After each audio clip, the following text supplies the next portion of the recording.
Olá, começa agora o Guia Econômico, um programa para deixar você por dentro do que está movimentando a economia, os mercados e o seu bolso.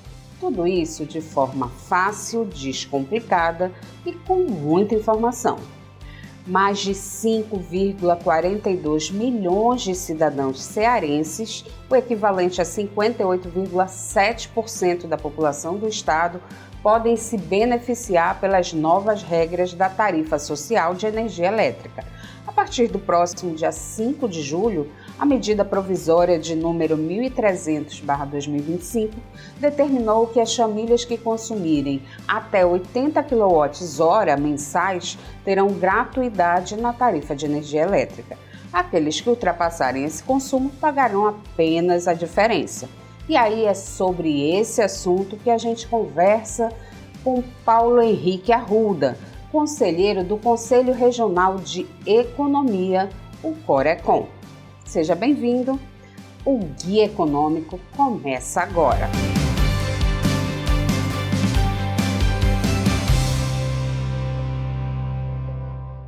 No Ceará, 1,54 milhão de unidades consumidoras se enquadram nesse novo benefício, o que representa 20% do total de famílias com potencial para serem beneficiados aqui na região Nordeste. Paulo, o que muda com a nova tarifa social de energia elétrica? Olá, Irna, tudo bem? Essa mudança vai gerar um fôlego a mais para o orçamento dessas famílias que já são impactadas com o aumento da energia.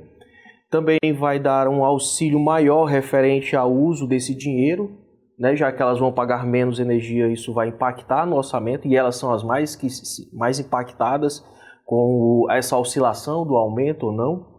E isso vai ajudar com que essas famílias utilizem esses recursos para o desenvolvimento da própria casa, desenvolvimento social delas. E como é que é hoje que funciona a tarifa social de energia elétrica? A tarifa social hoje ela é utilizada para ter que ajudar, né, as famílias de baixa renda. De certa forma, o governo traz esse auxílio a mais, né, com o intuito de fazer com que haja um desenvolvimento econômico maior, que haja um aquecimento da economia. Logicamente que esse auxílio ele tem que ser custeado por alguém. Né? Esse auxílio é custeado por um fundo do próprio governo, o CDE, ao qual é rateado pelos outros agentes econômicos, no caso, as outras pessoas que também consomem energia.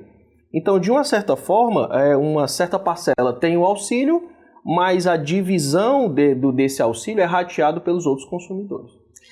Essa tarifa social da energia elétrica, essa ampliação, ela também veio dentro de um contexto maior, né? Da medida provisória do setor elétrico, que passa a prever também a abertura do mercado livre de energia. Como é que essa conta fecha, vamos dizer assim? Porque abre o mercado livre, aumenta a tarifa social. A nossa matriz energética hoje praticamente é puramente hidroelétrica, né? Então nós somos muito dependentes dos fatores climáticos. Tem ano que fecha a conta, tem ano que não fecha a conta. Então a gente tem que migrar para outras matrizes energéticas, né? E a abertura de mercado para isso. A fotovoltaica, temos a eólica, temos a maremotriz, entre outras fontes renováveis que vêm aí. Então, o objetivo aí do governo e das entidades energéticas é trazer uma diversificação.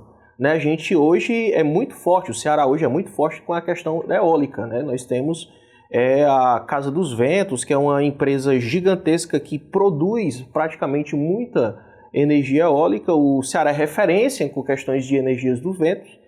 Nós temos também uma grande variedade hoje, uma facilidade por energia fotovoltaica, que isso facilita muito também. Então, a gente hoje tem outras maneiras de captar fatores energéticos e por isso que muitas vezes a conta consegue fechar. Não estou dizendo que isso vai acontecer de fato, ela vai fechar. Né? Por isso que há a questão do que? Se eu dou um benefício para uma determinada classe mais vulnerável, essa determinada classe que vai se utilizar desse benefício, alguém vai ter que pagar essa conta. Essa conta é paga pelos outros agentes que consomem energia, ou seja, as outras unidades familiares que vão pagar essa conta, né, pela divisão desse rateio. Uhum. E aí, qual é a importância de se estender essa tarifa social, considerando, por exemplo, a realidade aqui do Nordeste? Por exemplo, só esses benefícios aqui no estado, eles já vão representar 20% do total daqui da região, né? Como é que o senhor vê essa ampliação?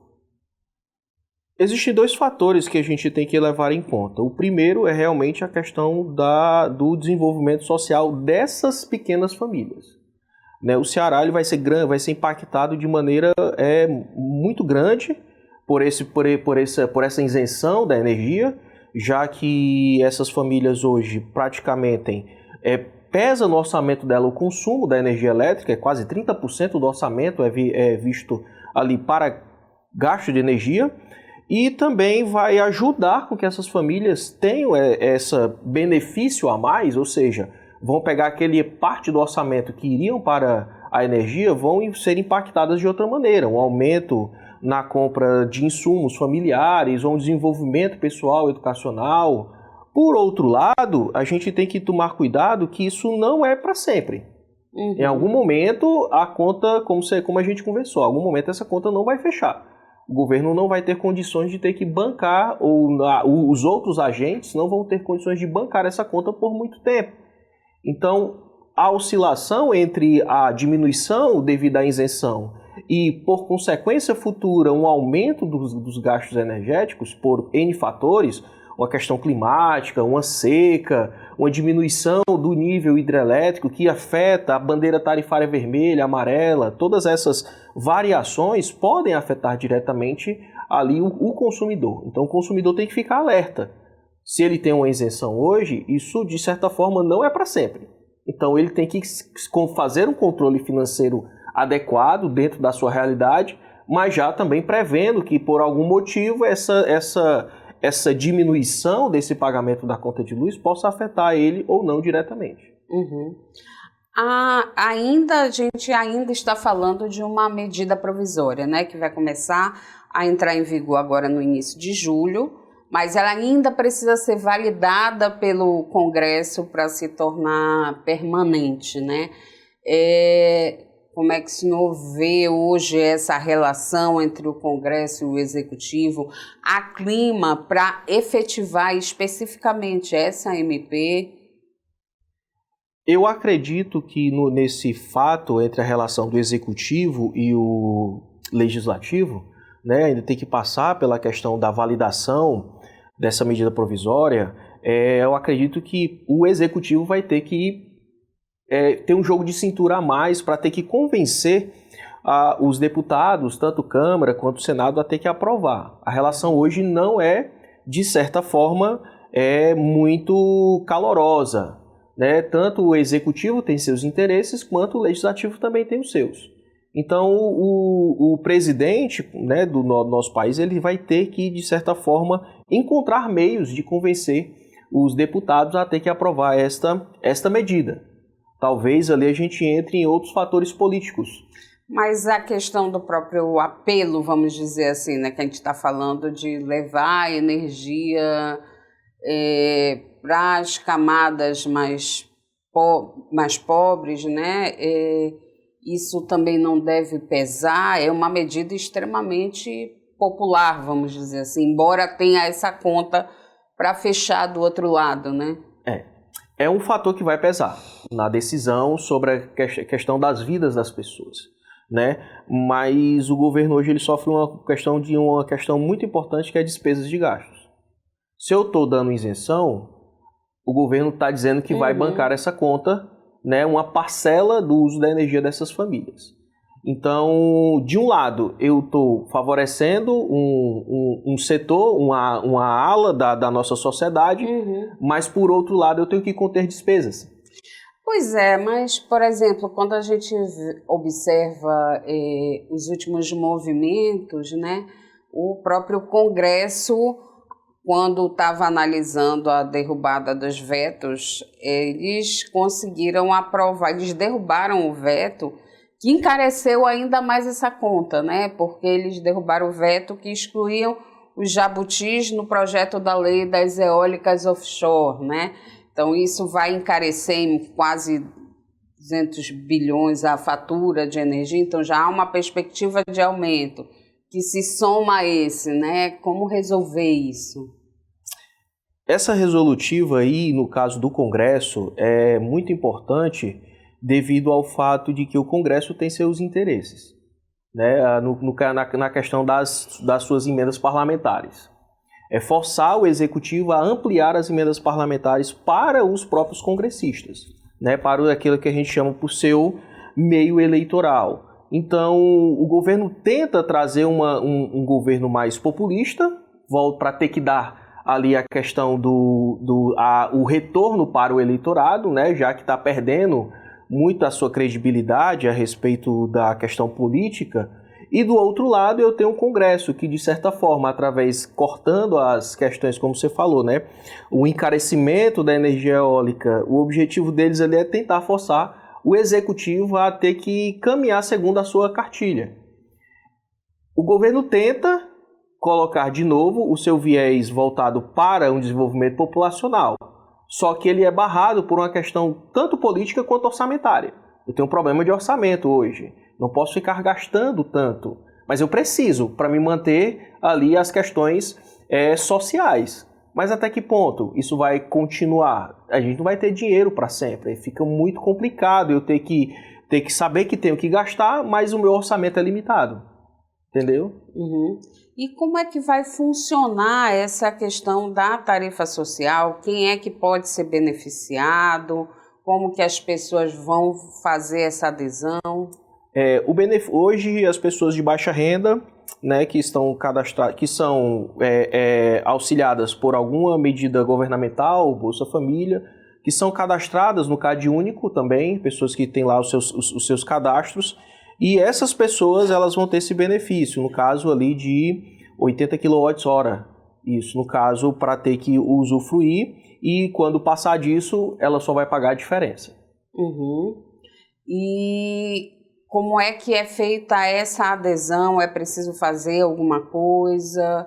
Vai ser automático? Como é que eles vão participar? Pronto, no caso aí elas vão ter que ir no CadÚnico fazer essa solicitação, né? E porque também tem uma questão aí de revalidação dos dados, né? Hoje o governo ele está muito nessas questões de ter que pegar, já que existem muitos beneficiados, existe a questão da revalidação desses dados.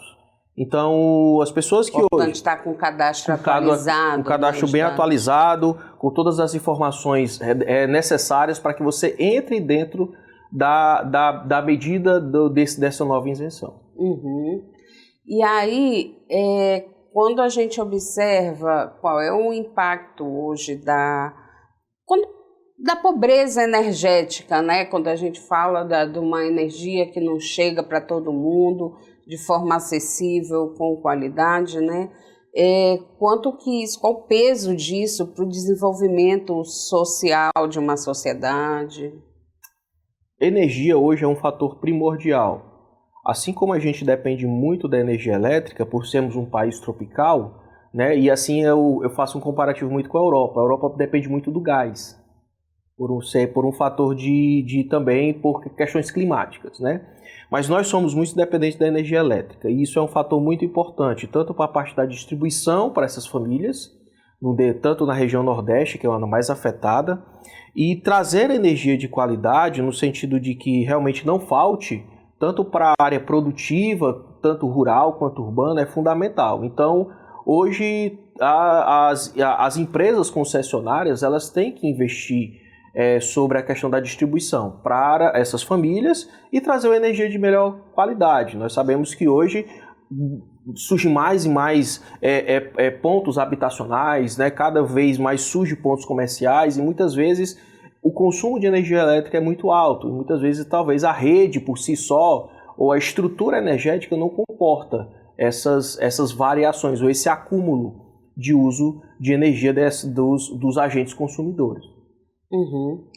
E aí, quando a gente olha para a nossa matriz elétrica, né, embora a gente tenha a maior parte da nossa matriz de energia limpa, a gente ainda sofre muito com esses gargalos, né, de energia de fluxo, por exemplo, de linhão de transmissão. A gente hoje não tem essas condições de escoar, por exemplo, toda a energia eólica, solar, que é produzida aqui no Nordeste para as outras regiões, para o sistema.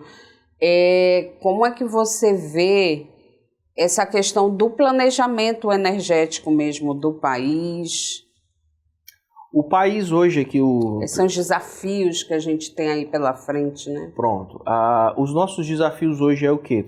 Sair da dependência de questões da hidroelétrica, porque a gente, como falamos, né, depende muito do nível dos açudes. Então a gente depende muito de uma quadra chuvosa.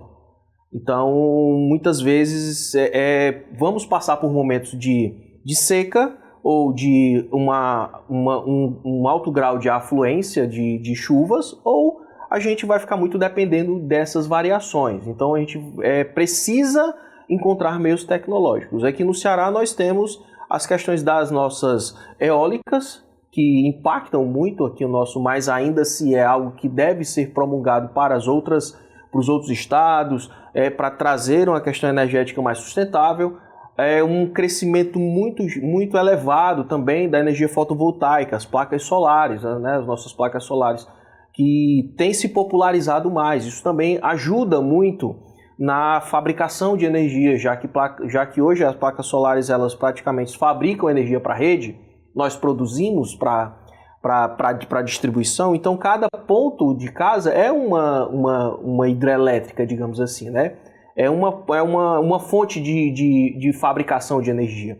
Isso tem se popularizado e tem, de certa forma, também dado um alívio na questão das hidros, mas isso tem que ser constantemente colocado à prova. Nós temos já também a questão hoje de uma ciência do hidrogênio verde, né? Que já está sendo, de certa forma, estudado ali no PECEM. Então é uma fonte de energia renovável que também vai trazer para o futuro meio que uma saída para a falta de dependência, no caso desse fator energético, né, da nossa matriz. Então isso quando eu coloco essa pluralidade de matrizes, isso me dá, de certa forma, uma segurança. Caso uma falhe, eu tenho outra. Caso uma produza menos, eu tenho uma que produza mais. Então isso é algo que deve ser estudado. Eu acho que o governo e as instituições como empresas têm se colocado à prova para trazer essa renovação na energia aqui do nosso país. Uhum. E aí, outro ponto previsto, inclusive, nessa MP é a questão da abertura do mercado livre de energia, né? Antes ele estava previsto para 2028, a abertura total, agora antecipou. A expectativa aí é que até 2027 as pessoas possam escolher a sua própria energia, né? Como é que funciona esse mercado livre de energia? Hoje nós temos só uma empresa que monopoliza a concessão da energia, né? Ou seja, só uma distribuidora. Logo teremos outras empresas que farão esse mesmo papel. Então isso vai abrir o critério da concorrência. Logicamente, quando eu abro concorrência, eu faço que também haja uma queda nos preços desse tipo de produto. É como se fosse o que a gente entende hoje, como se fosse as empresas de telefonia móvel. Cada uma vai lutar para ter o seu cliente, então elas vão ter que aplicar características comerciais.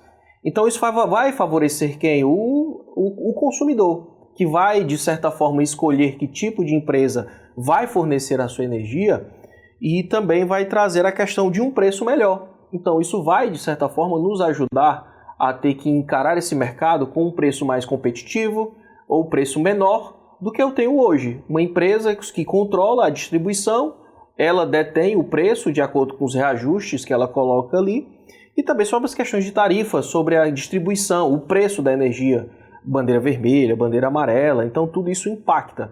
Com essa renovação desse mercado, eu trago concorrência, e com concorrência eu trago uma queda nos preços. Mas com menos gente no sistema interligado, vamos dizer assim, que dependa do mercado regulado, Isso não tende também a encarecer a fatura, se mais pessoas ficarem comprando de produtores independentes? Não tende, porque isso vai variar de acordo com o mercado. O mercado ele vai, de certa forma, se autorregular. E também acredito que com essa nova lei da abertura de mercado, vai ter regras. As regras vão existir para essas empresas também. Então, isso vai facilitar com que haja ali uma questão da fiscalização do uso exacerbado dos direitos dessas empresas.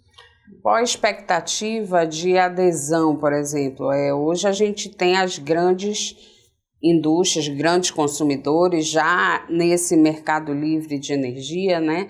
Qual a expectativa em relação à incorporação dos novas faixas, né, de consumo? Isso deve ter uma grande adesão, por exemplo, em pequenos negócios, no consumidor residencial?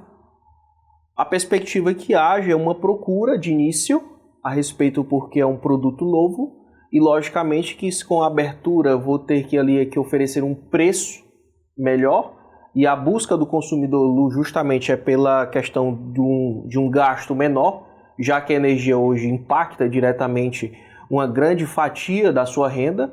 Então isso é algo que vai impactar no mercado, vai dar uma chacoalhada na concorrência, né? E também vai trazer ali uma perspectiva. Então as pessoas hoje vão buscar a informação, saber se é viável, né?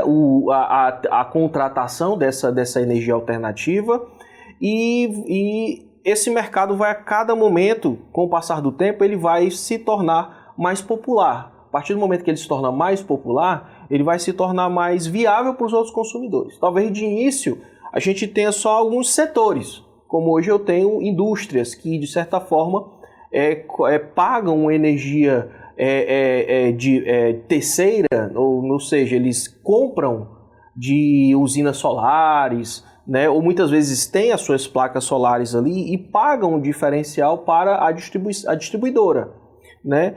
E isso está se popularizando, assim como aconteceu com o uso da energia fotovoltaica. Há uns 5 anos atrás, nós víamos poucas casas, primeiro por a questão de custo. Era muito caro eu ter essa energia, né? Comprar placa, toda aquela parte de instalação. Hoje, com linhas de crédito de bancos, principalmente bancos de desenvolvimento, né? Eu tenho uma facilidade muito maior. Então hoje eu tenho mais casas. Se popularizou esse fator de ter que colocar energia solar nas residências, né? Não é à toa que recentemente nós temos agora a questão de querer taxar a energia solar, né? O pessoal popularmente chama taxar o sol. E isso de fato é algo que acontece porque se popularizou. Então na verdade vai no sentido de redução dos incentivos do setor, né? Sim, reduz os incentivos do setor, porque é um setor que está crescendo, está gerando faturamento. E, de certa forma, para a energia elétrica, a distribuição desse mercado, tirar o mercado de uma única empresa e fazer com que haja uma distribuição entre várias empresas, a médio e longo prazo, vai trazer uma melhora no preço da energia, né? Vai trazer uma melhora no preço da energia. E também vai ser melhor para o consumidor, já que ele, por si só, devido à questão da popularização de outros fatores energéticos, vai fazer com que o preço dessa energia caia drasticamente. Uhum. E aí, qual é a orientação, por exemplo, que para quem está nos assistindo, né, como que ele pode trazer mais eficiência energética para o seu negócio, para a sua casa, como ele pode economizar aí no uso da energia, né? O consumo hoje eficiente, ele, devido a pequenas ações dentro de casa, né, retirar ali eletrodomésticos que não estão sendo utilizados da tomada, dentro das questões familiares, dentro das questões também relacionadas à indústria, o uso consciente através de políticas internas, né, o uso ali das questões do dia a dia em si, buscar meios alternativos, como já falamos, de você fabricar a sua própria energia através de energia fotovoltaica, energia eólica, né? Encontrar meios de não ficar só dependendo da energia vinda, mas você próprio produzir. Hoje é um fator determinante, acho que já está dentro da cartilha das empresas, procurar a eficiência energética, porque é o que pesa também para elas, já que elas consomem muita energia, né? Hoje as famílias também buscam essa eficiência no consumo devido também à utilização do maior número de eletrodomésticos, o maior nível de consumo das famílias de tanto de baixa, média e alta renda, né? Então isso tudo impacta. Então o objetivo das famílias hoje, primeiro, é buscar uma eficiência. Essa eficiência vem de onde? Popularmente hoje vem da energia fotovoltaica, uma alternativa, de não ficar só dependendo da energia produzida que vem da distribuidora, mas sim produzir para ela, no caso, energia fotovoltaica. E eu tenho a energia eólica, que de certa forma incorpora com a energia hidrelétrica, trazendo ali mais eficiência e dando um fôlego a mais para essa matriz, que de certa forma é a nossa principal fonte de energia. Qual é a expectativa em relação ao impacto desse desenvolvimento da cadeia produtiva, né, na economia, da abertura desse mercado de energia, por exemplo, né? O que a gente pode esperar em relação aos outros serviços? A gente vai ter mais empresas fornecendo materiais? Como é que isso também mexe com a economia daqui do Nordeste, né? Neste caso, a gente vai ter mais empresas atuando nesse mercado, vai ter mais desenvolvimento, porque as empresas vão ter que contratar, então a gente vai ter pessoas já com renda a mais. O serviço ele vai ter que ser de qualidade, porque já que eu tenho concorrência, eu tenho que mostrar serviço de qualidade. Então, eu trago ali isso por expectativa, né, desse novo mercado, é trazer um desenvolvimento mais no serviço, uma melhor distribuição deste serviço de energia, também trazer uma questão do desenvolvimento do emprego e da renda, porque eu vou ter mais empresas, mais contratação, um desenvolvimento social maior, e isso vai, de certa forma, tender com que o preço desse produto caia. Uhum. Isso a nível teórico, porque a gente ainda não vivenciou isso de fato. Tá? Mas, segundo as diretrizes econômicas, isso de fato deve acontecer.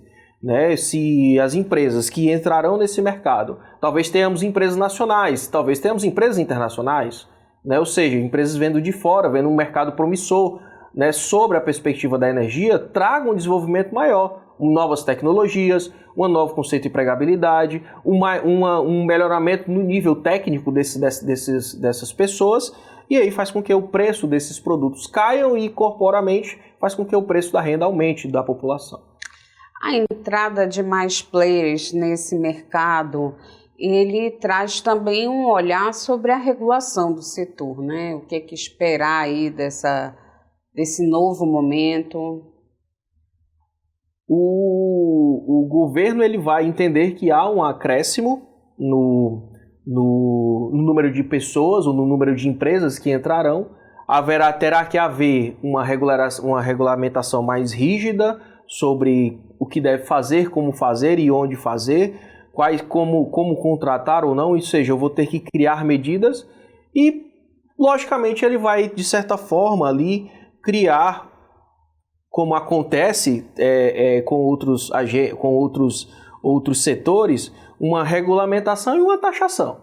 Uhum. Né? Ele vai ter que buscar ali uma melhor maneira também de tirar proveito sobre esse novo mercado. Ok, muito obrigada. De nada. O Guia Econômico de hoje fica por aqui.